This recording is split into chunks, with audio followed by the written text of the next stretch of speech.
So our vision is indeed far beyond the degree side, the educational side.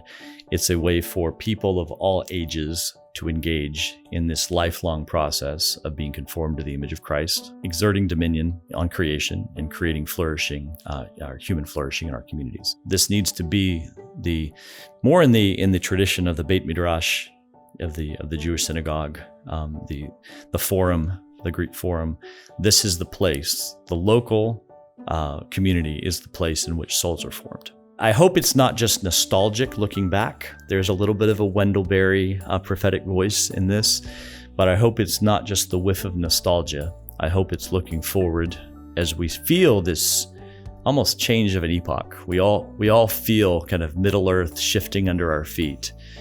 What does it look like to move forward into a new model for local soul formational responsibility? Welcome to Homeschool Talks, a podcast by HSLDA. This is a show about all things homeschooling, from practical tips to inspiring stories and everything in between.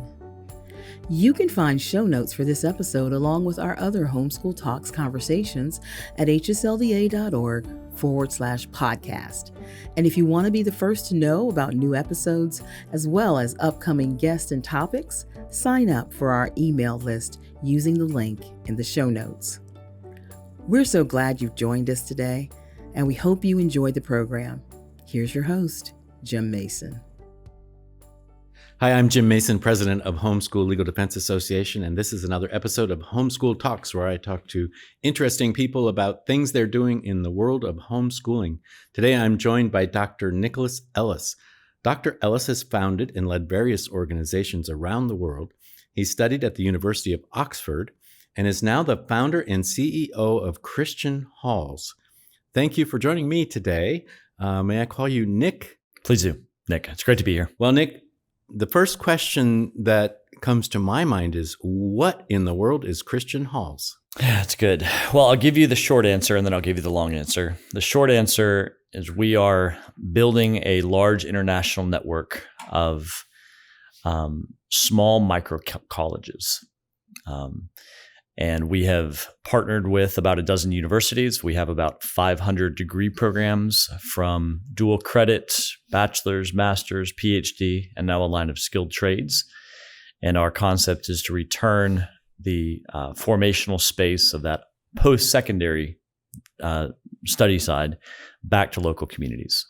And so we are doing that through creating a network of something that we call a hall, which comes out of my Oxford experience, in which local tutors and subject matter competent individuals in their communities take back governance and responsibility for the formation of their people and their children to build their local communities. And we do that with accredited universities, so we can offer the degrees, we can offer the credentials and those kind of things without having to suck away all of our talent and our treasure from our communities. So that's the short answer of what a Christian Hall is. Well, that's a great elevator speech to get us started. Let's learn a little bit more about you. What's your background? Yeah, so I come from a American Western family, Montana, Nebraska, South Dakota.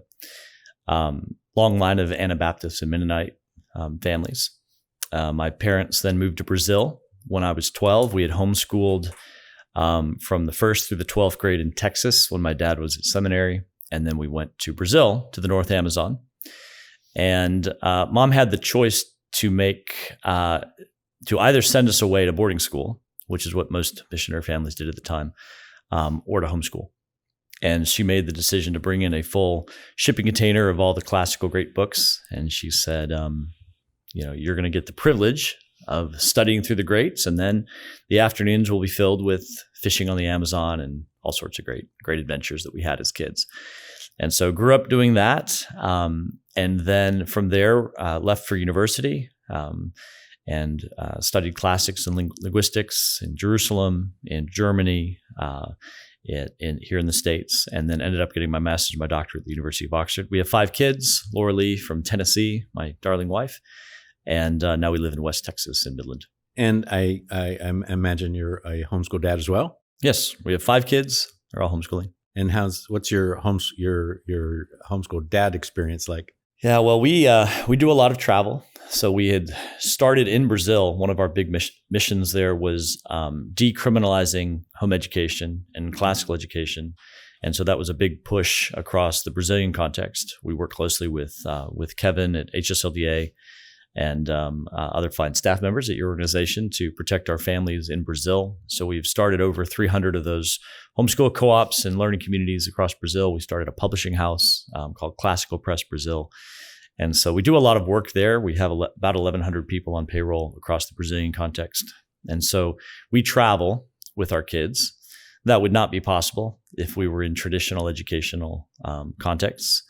And that gives us all sorts of opportunities for learning Portuguese and learning business contexts and traveling abroad and going to Oxford, going to Brazil, going international.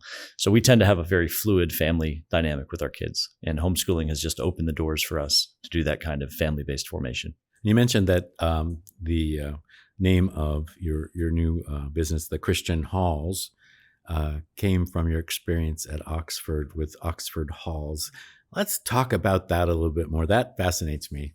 Well, I walked into Oxford, and I had never been to Oxford before. We landed there with our oldest kid, Liam, who was 6 weeks old at the time. And we walked in, and I was expecting to find a standard American university. Go in, find your classroom, enroll for classes. And Oxford's nothing like that. There's these 35, or I think it's 37 colleges and 7 permanent private halls. And that's where the tutors gather together. You matriculate as a member of that local hall. That's where you do your essay writing and your discussions and small group engagement to prepare for the university exams. So you basically have a double relationship between your tutors and then the university exams. Everybody's getting the degrees from the University of Oxford, but your membership, your culture, your fellowship, your friendships are really built in college. And so I was there from 2009 to 2014, taught as the college lecturer of Hellenistic Greek and New Testament at Wycliffe Hall, and quickly saw that this was a model that we could use back in Brazil to really solve the problem of all of our students who were going all the way through high school and then entering a very strongly secularist and Marxist university system in Brazil. And so rather than have one university, we approached 10 different Christian universities. We acquired their degree programs, licensed their degree programs from dual credit through PhD. And that gave us really good, solid credentials and supply chain. And then our job was to do what we'd always been doing, which is going around to communities and starting centers of self-governance and centers of formation and churches and families all across Brazil. And we said, based on the principles, the church teachings that you may have heard of subsidiarity or of sphere sovereignty, why, now that you've been self-governing all the way through 12th grade, you've done an amazing job of teaching and forming and shaping your children. At this most pivotal moment, why do you feel the urgent need to hand them off when you have all the resources necessary internally to continue that formational process? And of course, the reason why in this modern age that people don't do this is they don't feel like they have the credentialing capacities, the degree granting capacities, and it's become a very professionalized industry, what I call the educational industrial complex. And so now that we have all of these degrees and we have content and we have data and we have online materials and whatnot, we can support you. But the governance, in our opinion, should remain with the family and the local community of faith. Just basic principles of subsidiarity. And so we began to go and implement and install these communities and asking the question, like in Oxford, where are these competent, mature mentors and tutors that you can pull from your community? We have all the degrees. If you want aviation, great. Here's a Bachelor of Science in Aviation. Do you have a godly certified flight instructor at the local airport that would like to mentor and take on students? Why don't you use that? Do you have a godly welder? Do you have a mature county judge that would like to see kids get involved with civic leadership and law and county level management? Why aren't we using those structures that we've been given? Why are we constantly sending our children away? And what was amazing is people began to just come out of the woodwork. So this year we've launched 177 of those halls in North America. primarily on the back of our homeschool co-ops. We do work with classical Christian schools. They tend to want to home grow their own teachers because they're running out of classical teachers. The explosion of classical Christian schooling has resulted in a lack of qualified teachers. And now they're starting to pull in non-classical teachers from the public school system, and it's a disaster. So how do you find more teachers? Well, train them. How about that? It's a novel concept. So we're starting classical Christian colleges, teacher colleges, on every one of these classical schools. So they're good partners for us. Their problem is that they tend to self-validate their work by sending everybody away. And they say, we're a good classical school because we got all of our kids into the Ivies and they've never come back, but we're a good school. And we're having to convince them, maybe you're not a good school. Maybe you're doing good in education, doing well in education. With our homeschool co-ops, it's, I would say they are the most primed for this work because they've just spent the last 40 years exploring and investigating these questions of educational self-governance for the family and the community. But they've never really thought about pushing that principle of self-governance past the 12th grade. And we're urging and encouraging them to start to do so. So I'm a kind of a concrete thinker. So just imagine that I'm a hypothetical homeschool dad who has a 16, 17-year-old child who's looking at going into college. And I'm interested in what you guys have on offer. What do I do? I mean, that just seems like, it's easy enough for me to contemplate applying to Patrick Henry College or, Grove City College or something like that. But how in the world am I going to start? That's good. My own thing. That's great. So let's just imagine that you're a homeschool father in Northern Virginia, in Loudoun County, for instance. And Loudoun County Community College has 67,000 students currently enrolled. Many of them are 11th and 12th grade homeschool kids because parents are reaching that point where they're thinking about college. They've done all this work until 9th, 10th grade, and they're seeing the coming bill for college, and they're saying, why don't I take advantage of this low-cost education at my secular, fairly inexpensive community college? So rather than thinking, oh, this is the same conversation about public school that we've been having, no, I'm going to go ahead and send them to the local community college. And then they find a disaster in the curriculum and the teachers and the membership of that community college. So the first thing that I would say to that father is English composition 1 and 2, college algebra, psychology, world civilization, American history. These tend to be those first general education classes that students take. That's what they're doing at your local community college. They're trying to knock off as many credits as they can before they transfer to, say, UVA or Georgetown. Why aren't we taking governance back in that space? Why don't you, at your local co-op that has been teaching and tutoring senior calculus, why do you feel suddenly uncomfortable with the idea of tutoring freshman algebra? It's not really a competence question. It's a question of, can I or should I do that? We would say to that father, gather a couple other students that are about to graduate or going into 11th, 12th grade. They're thinking about enrolling at North Virginia Community College. Gather 4 or 5 of them together. You have a really solid math tutor already. We'll issue you the dual credit through one of our partnerships, partner universities. And let's just start to knock off those 30, 40, 50, 60 credit hours within a godly context, within a top tier Christian university for $100 a credit hour. And so we start there. That tends to be the baseline. People are already becoming more and more comfortable with dual credit and CLEP tests and some of these college alternatives. And we're saying, keep doing that, but do it within a context that you can govern. Now, as students begin to move past dual credit or they knock off their gen eds, now we can start to say, based on the market needs that you guys have, where students want to study, and based on the human capital that God's given this local community, what more could you do? Do you have businessmen? Do you have lawyers for pre-law? Do you have retired nurses that could and a local clinic where you can start to train and teach your own nurses? We have all the nursing degrees. Frankly, our universities have commodified themselves to the point where we can go acquire the classes and the credit and the degree programs Are you willing to shape and form this next generation of nurses? So that's where we start to identify, based on the local market need, based on the local human capital, what does it look like to set up one of these local private halls, which is really, in my opinion, we can get really fancy about it, but it's really just the natural next step, that natural next development of moving from K through 6th, which you've done so well, 7th through 12th, and now beyond high school.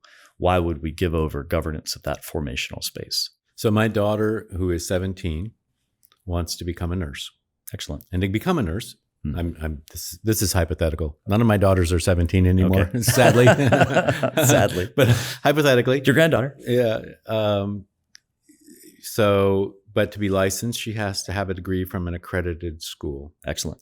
How does that happen with what you're offering? Well, all of our university partners are full 4-year SACs, or regionally accredited universities. They're all authorized for online education.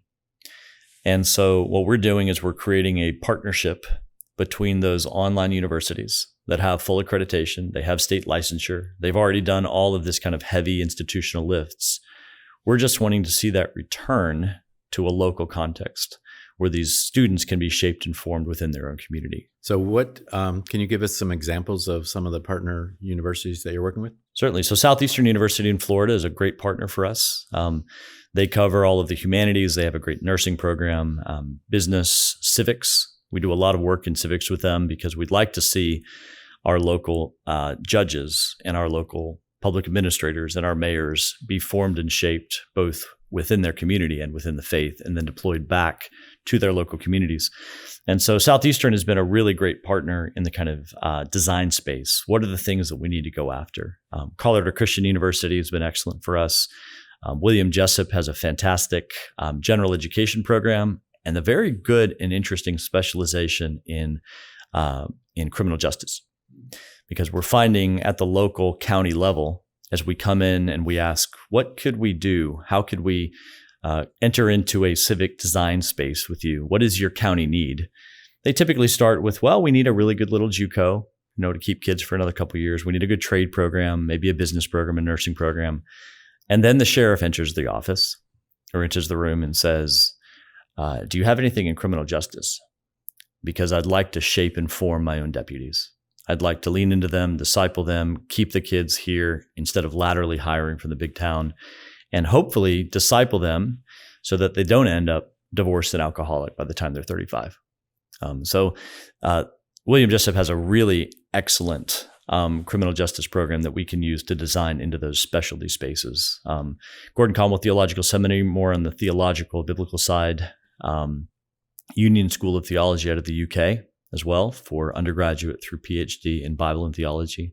So we're constantly trying to match to the needs of those local communities. It's been interesting to see the conservative Catholic communities come to us. Very strong sense of identity, theological and ecclesiological identity, but also a strong sense of we want our families to be intact. And so they've come to us and they've said, can you start to work with more traditional Catholic institutions?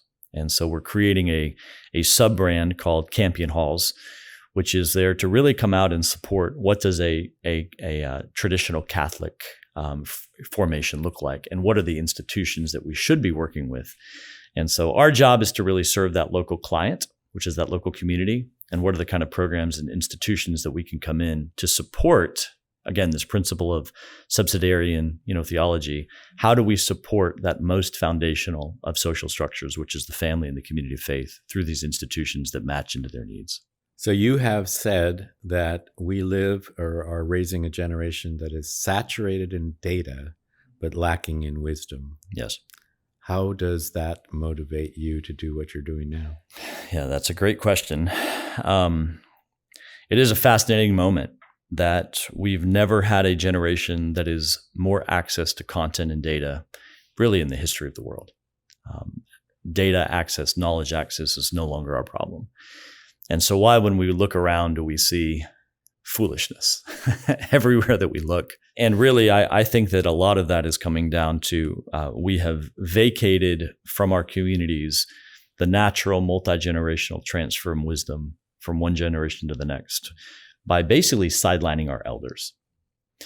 And our professional structures prefer that our retirement elder community not be involved because they frankly take away from that next 35-year-old PhD that's coming up through the system. And our model would be to say that they are the absolute gold of our communities. They're underleveraged. They are resourced. Typically, they're sidearmed. They're sidelined. And so when we come into a community, I would say that we are primarily an elder rehabilitation program in the guise of an education program. We're asking our elder communities to come on board and say, yes, in my golden years, with both knowledge and wisdom, with subject matter competency and a life lived, I'll take 5, 10, 15 students and engage with them, meet with them, mentor them, tutor them.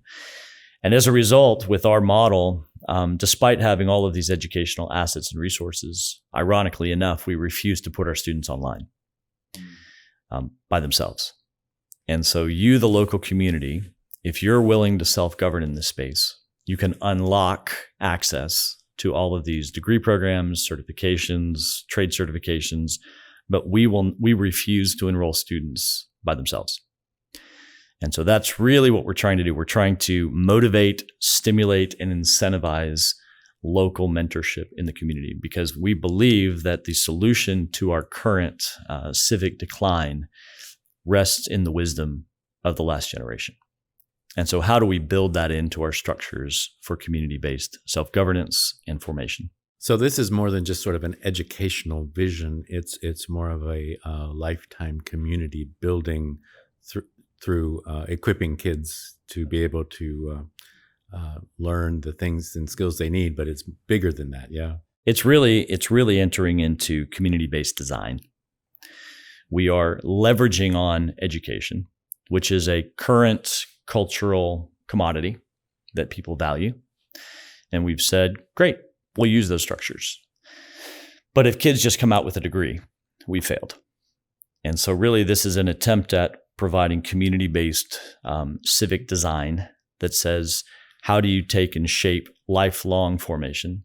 It's not just forming the kids, because soul formation, I describe Christian halls as built on the pillars of soul formation, which is lifelong with eternal consequences for this life and the next.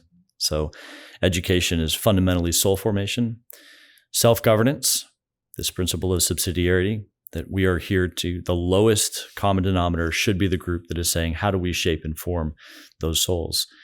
If we are truly engaged in soul formation and we have that responsibility, who should be responsible for the governance of that soul formation? Well, not the government, I would say, nor university presidents or provosts or faculty members. Fundamentally, it's the people who made and shaped those souls. And that should result, thirdly, in local flourishing. We want to see that soul formational self-governance process result in local flourishing at the local level. And so that's really what we're doing. In our charter documents, you won't see that we're an educational organization. We partner with very good educational vendors. And we want to use those specialties. We want to use those professional structures to support our local communities. So our vision is indeed far beyond the degree side, the educational side. It's a way for people of all ages to engage in this lifelong process of being conformed to the image of Christ, exerting dominion on creation and creating flourishing, our human flourishing in our communities. I describe what we do as probably more akin to a martial arts dojo than to a university, because white belt, dual credit, orange belt, brown belt, black belt. Do you just stop? Is this something that you just okay, I've achieved my degree and now therefore I guess I'm done? No, of course you begin to teach. This needs to be more in the tradition of the Beit Midrash of the Jewish synagogue, the forum, the Greek forum. This is the place. The local community is the place in which souls are formed. And that's really I hope it's not just nostalgic looking back. There's a little bit of a Wendell Berry prophetic voice in this, but I hope it's not just the whiff of nostalgia. I hope it's looking forward as we feel this almost change of an epoch. We all feel kind of Middle Earth shifting under our feet. What does it look like to move forward into a new model for local soul formational responsibility? So you've introduced one of my favorite authors, Wendell Berry. We don't have time, and it will be a little bit off topic, but I inserted Wendell Berry and J.R. Tolkien in the same sentence. That's right. So we'll have to move on. Yep. And before I give you an opportunity to tell folks how they can get in touch with you, I also can't. I mean, I had a moment of choice here. Do we go down the Wendell Berry rabbit hole? Or what's it really like to read, the Peloponnesian Wars in the morning and then go dodge piranhas in the Amazon in the afternoon? Which one do you want to talk about? Let's go that way. What the fishing in the Amazon? What is that really like as a kid growing up? Well, it was exciting. I remember one time we had finished up our readings for the morning, and a friend of mine said, "Hey, let's go fishing." So we jumped in the boat. Went 4 hours down the Amazon to a small stream. It was actually the Hubarunco, which is a tributary of the Amazon. And we were casting for peacock bass. And I had brought in all of these lures from the States. And first cast, ripped the hook right off. It's like, oh my goodness, what's going on here? Threw another, ripped the hook right off. And these fish are just these prehistoric, muscular fish that come in, take one look at our little rapalas and eat them for lunch, literally. And for me, it was this amazing opportunity to both be shaped by the ancient tradition and also to dive deeply into something that felt more like the multi-generational community that my mom came from within the conservative Mennonite tradition. And so it was just a marvelous way of growing up. Then we blasted off from there and ended up in Europe and Israel and the States and Canada. But that was truly a formational moment of our lives. Yeah, well, it's a very interesting life story. And I imagine there aren't a whole lot of people out there listening that have exactly your story or something quite like it. So I promised you an opportunity to let people know how they can get a hold of you. And again, this is my guest, Dr. Nicholas Ellis. He's the CEO of Christian Halls. And if you're interested in getting a hold of him, he's going to tell you how. That's right. Well, christianhalls.org. Just go to the website and you're going to see two buttons: join a hall or make a hall. And at this point, early in the life cycle of this movement, you're going to see a lot more opportunities to make your own hall. But within the homeschool communities, we firmly believe that you have everything that you need with your families and your friends and your co-ops and your micro schools to extend your governance past 12th grade, at least into the community college space. And we think beyond that. So give us a call, write us, connect with us, and we'd love to connect with you on how to form one. Well, great. This has been a very interesting conversation to me, and maybe after we sign off, we can talk about Wendell Berry. Great. So thank you once again for joining me and my guest, Nick Ellis of Christian Halls. And we'll put in the show notes the various links that he mentioned so that you can reach out to him directly. And we hope many of you will. And if you enjoyed this episode, please share it with your friends. If you'd like to get upcoming podcasts delivered right to your inbox, sign up for Homeschool Talks, and we will send the latest episodes directly to you. And if you're not a member of HSLDA yet, we would love to have you join with us, HSLDA, and you can do that at hslda.org or at homeschooltalks.com/join. And so thanks again to my guest, Nick Ellis, and to you for listening to another episode of Homeschool Talks. Today's episode is made possible by HSLDA's Generation Joshua program. Do you have a student who wants to make a difference in our nation? Generation Joshua empowers teens to make the most of their citizenship through local clubs immersive simulations, online courses, and real-life campaign experiences. For more information, visit generationjoshua.org. That's generationjoshua.org. Thanks for listening to this episode of Homeschool Talks. If you've enjoyed this conversation, will you do us a favor by sharing it with a friend or leaving us a review on Apple Podcasts? As a reminder, you can find show notes for this episode along with our other Homeschool Talks conversations at hsldA.org/podcast. And if you want to be the first to know about new episodes, as well as upcoming guests and topics, you can sign up for our email list using the link in the show notes. That's all for now. We hope you enjoyed this program, and we'll see you next time.